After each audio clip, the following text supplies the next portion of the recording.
Hello SSS members and pensioners, it's me Angel. Welcome sa aking YouTube channel. Sasagutin natin tong comment ni Sir Charlie. Ma'am, tanong ko lang ma'am, paano ba nakakatulong sa pensioners yung tinatawag na online banking? Alright, Sir Charlie, good questions. Magandang tanong to, sir.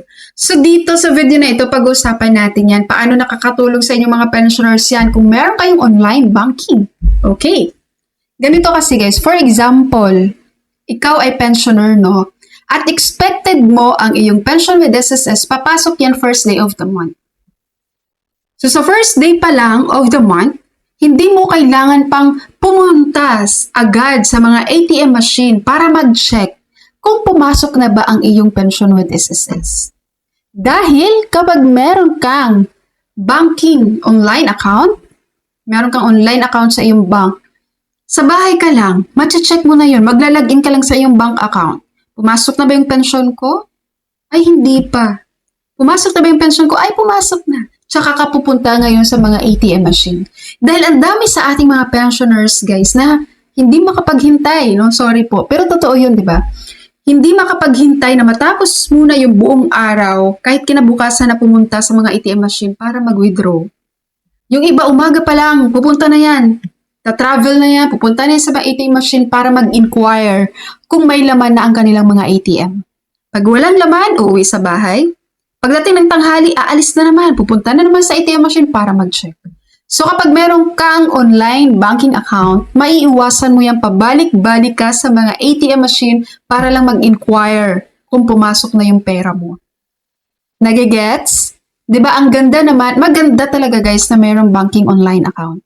But of course, dahil mga seniors na kayo guys, at yun naman sa mga seniors, diba? Ang dami kasi dito mga seniors na nai-scam kasi ang bilis maniwala.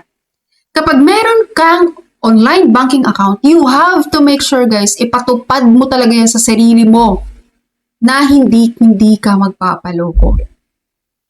Okay? Kasi baka mamaya meron lang tatawag sa inyo, sir. This is from BDO, kaya this is from BPI. Ganito, mag-update po tayo. Kailangan ko ng iyong OTP. Nako, pag ganyan, wag na wag mong gawin yan. Wala kang kakausapin na kahit sino na magpapanggap sa cellphone, magpapanggap na tatawag sa iyo na sila ay taga-bangko. Hindi tumatawag ang taga-banks guys sa atin. Kung meron kang gustong malaman or kung meron kang questions with regards sa iyong banking online account, pumunta ka mismo sa bank, sa branch ng bank saan ka at doon ka mag-inquire. Never ever sa online, guys. At never ever kang mag-entertain ng tawag. Kung naalala nyo po, last year, guys, kung naalala nyo last year, merong nabalitang SSS pensioner, di ba, na may tumawag sa kanya at nagpapanggap na taga-SSS. Ang nangyari, lahat ng kanyang bank account, BPI, BDO, GCash, simot lahat ang pera niya. Dahil binigay niya ang kanyang OTP doon sa nakausap niya sa phone na nagpapanggap na taga-SSS. Okay? Malinaw guys ha. Kung alam mo sa sarili mo na uto-uto ka, na madali kang maloko guys, huwag ka na lang gumawa ng banking online account. Baka magsisi ka lang. Pero kung ikaw isang senior citizens, isang mamamayan, na aware ka naman guys sa mga scam na yan. No, aware ka doon sa mga manloloko at hindi ka nagpapaloko. Gumawa ka ng banking online account. Alam mo sa totoo lang guys, safe po ang banking online account. Depende lang talaga yan sa mga user. Depende lang yan sa atin. Ako ha, simula first job ko, 2010 o 2009, naka-online banking na agad ako guys. Partida, galing pa akong probinsya, no? Alam niyo naman, pag galing probinsya, tapos napunta ng Manila, medyo may pagkamangmang minsan, di ba? Pero ako, very open ako sa mga ganun. Hindi ako basta-basta naniniwala pag merong tatawag sa akin para manghingi ng OTP, no. Mula 2009, guys, naka-online banking account na ako and it's very safe until now. Mag-ingat ka lang talaga. Huwag kang mag-click ng kung ano-ano. Pag may isi-send sa inyo, no? This is from BDO, this is from BPI. Please click the link, ganyan-ganyan. No, huwag kang maniwala sa ganun, guys.